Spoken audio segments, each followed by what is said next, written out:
Stranger Things Volume 2.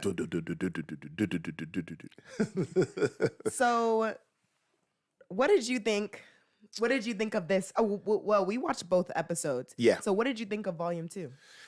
It was a good wrap up. It was a good wrap up. I wasn't expecting 2 episodes. I thought it was going to be at least 4 or 5 episodes, kind of like what they did with Ozark. Ozark came back with like 7 more episodes. So I was expecting another full season. I wasn't expecting two movie length. Movies. It was an hour and a half. Movie length.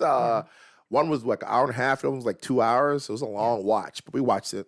We got it done. I think it was great. It was a good wrap up to the season. This is the best season of Stranger Things, period. For sure. Period. So they tidied everything up, made everything nice and neat.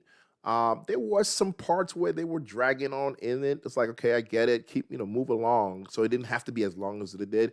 I think they kind of wanted to get it all in and make it a good thing for everybody. But other than a little lagging where I know it was just overdoing it, but the story itself was great. What do you think? I thought it was really good. I'll have to disagree on that part where it was too long, because I wish that there was more episodes, honestly, or that it was longer, because there was points where we're doing spoilers, because I just want to, I mean, if you haven't seen it, it's not going to be talked about anymore. Yeah. It's going to be spoilers because, yeah.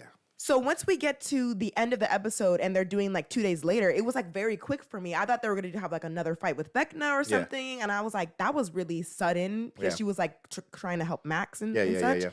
But I wish that they did more episodes. I would have loved that. But going back to just the story itself, 10 out of 10. I think that this is definitely the best. Okay, 10 out of 10 as in I think it's good. I haven't given my review yet. But I say that this is the best season. And I thought that this was the final season of... No, there's one more. So they're doing season 5. Yeah, they're doing season 5. That's why once it got towards the end, I was like, why is it a cliffhanger? I thought this was the end of the season, show. Season 5. Yeah.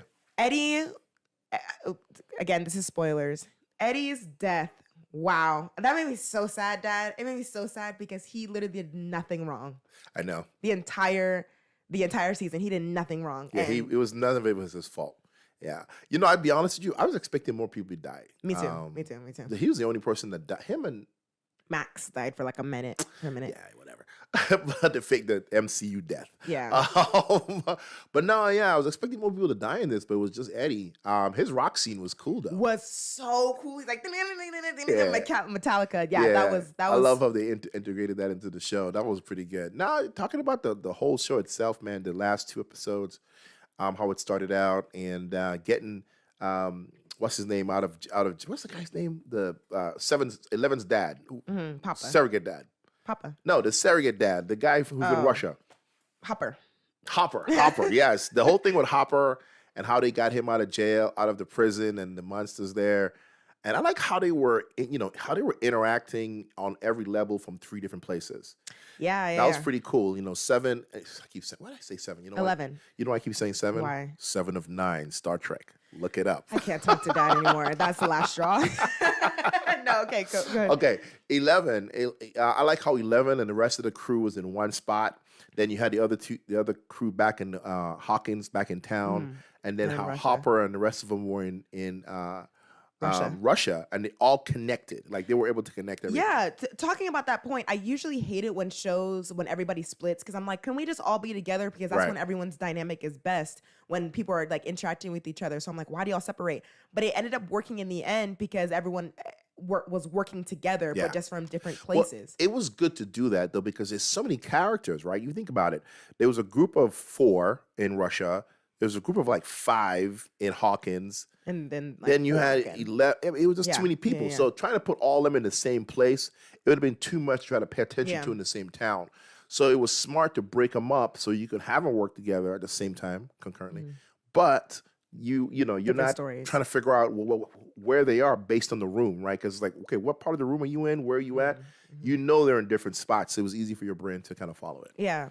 And also with this show, that this rarity of this kind of content or this show is that I cared about each character. Yeah, it was good. The character writing was well done, because usually I'm like, okay, if this character dies, I don't care. If this person doesn't have enough screen time, I don't care. Well, I kind of felt that about Will a little bit, but it's fine. I still cared about his character. Yeah. And I'm actually happy that Will got a backseat. But anyways, going back to it, Eddie was really great.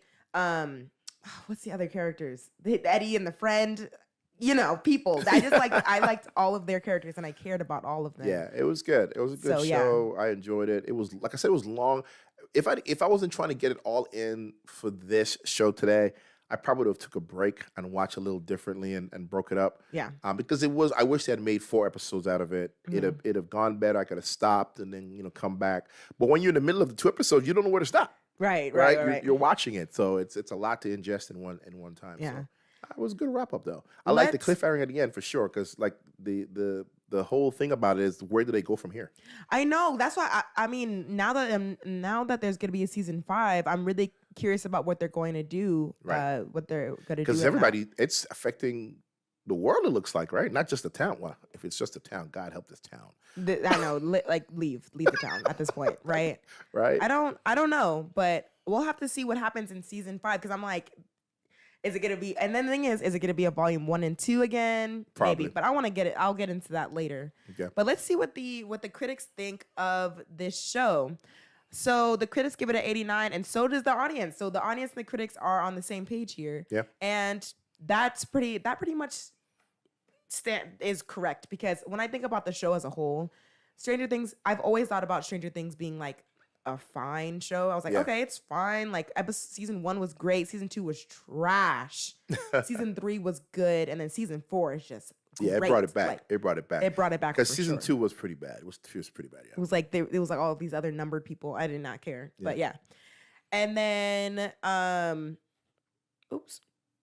critics. Sorry guys, hold on. I'm trying to figure this out. Okay. Critic Rotten Reviews. The whole experience felt like being forced to eat every menu item from the Cheesecake Factory over the course of a day.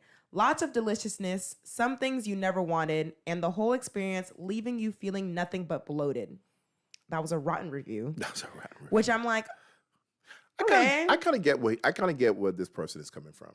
There's a lot of things happening in Stranger Things. Just like even though the strength of this one was them being in so many different places and a lot of things happening. In the course of the show, Stranger Things, there is a lot happening. There's you have 11 in the tank where she's at the different tank where she can't hear and see whatever. And then you're seeing her backstory, how her and one became a thing. Yeah. You're seeing a backstory between Papa. You're seeing backstories with Matt. I mean, you're seeing a bunch of backstories. Right. So there's so much information being fed around. The problem is, it's not that it's bad.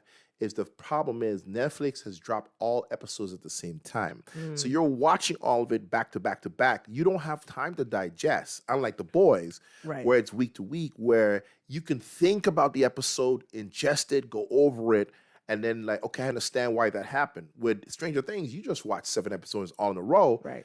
It's too much information. It is, yeah. So it can cause you to feel like, it's just too much. I mean, that's one of the weaknesses of dropping all the episodes. Yeah, and I'm wondering if they're going to, after like the discourse, if I think that's the word, discourse that's on TikTok where like a lot of people are talking about it, or like just that it's being talked about so much. I'm wondering for season 5 if they're going to do week by week because of how they did it with this, where they did volume 1 and 2, where people were like, oh, we're hyped for volume 2, so now it's like even more hype. And the server crashed. Oh, really? Yeah. Listen, midnight, right? Right. Friday at midnight or Friday morning, whatever you call it, 12 a.m. midnight, the server crashed. Netflix, for the first time ever, server crashed.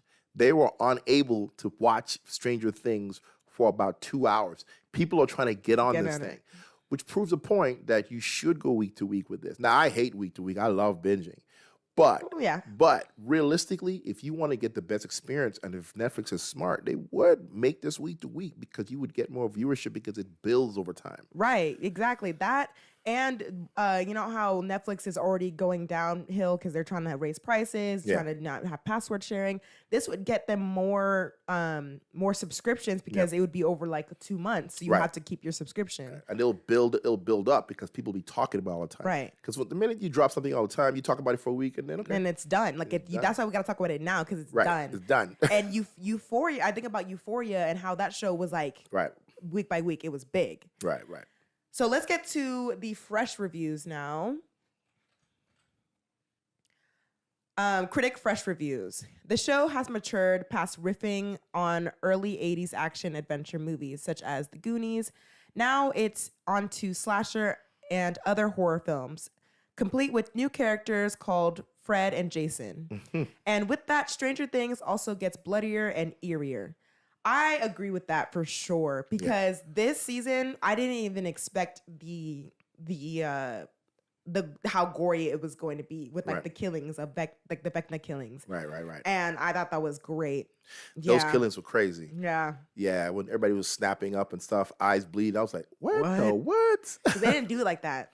Before. Yeah. And it's still only 14. What is it? MA14, whatever it's called. Not MA, but the TV 14. Yeah. It's still only TV 14. Because they were just snapping. There was not a lot of blood. Like they're okay. Whatever. And that's why I think that's why Disney, Marvel, please, hello? Hey, can you please take a page? Yeah. Just at least, can you at least make your shows more than 36 minutes? That part, okay, let's not get into it. Let's not get into it right now. Because there's that and the gore. You have two things that you're messing up on. Okay. That's it. But yeah, that is the rotten and fresh reviews for Stranger Things. What is your review? What's your rating? The whole season or just this volume? Or you want to do both? Let's do both. So the entire season, I would give Stranger Things, I'll give it an 8 out of 10. Right. This last two, I'll give it the same 8 out of 10. 8 out of 10. Yeah. Okay. It could have got higher for me if it wasn't so convoluted of stuff happening at the same. So much stuff was happening. A lot of stuff. Yeah. But if I didn't feel a little convoluted with all that, I have to rewind to see what happened here. Like, what happened there? And I have to rewind. Oh. I might have given it a higher rating because of editing, but because of how it was, I'll just give it 8 out of 10. Yeah, solid 8. I give it a 9. I give both a 9, volume 1 and 2, because I really enjoyed Elle. She like Millie Bobby Brown. She can get an Emmy for this show for sure. She was top notch. And because of the stakes were risen for sure. So a 9. Okay. Yeah. There you go. All right. That is our review for Stranger Things. Make sure to let us know in the comments what your review is, because we would love to know, and what your theories are for season 5. Yep.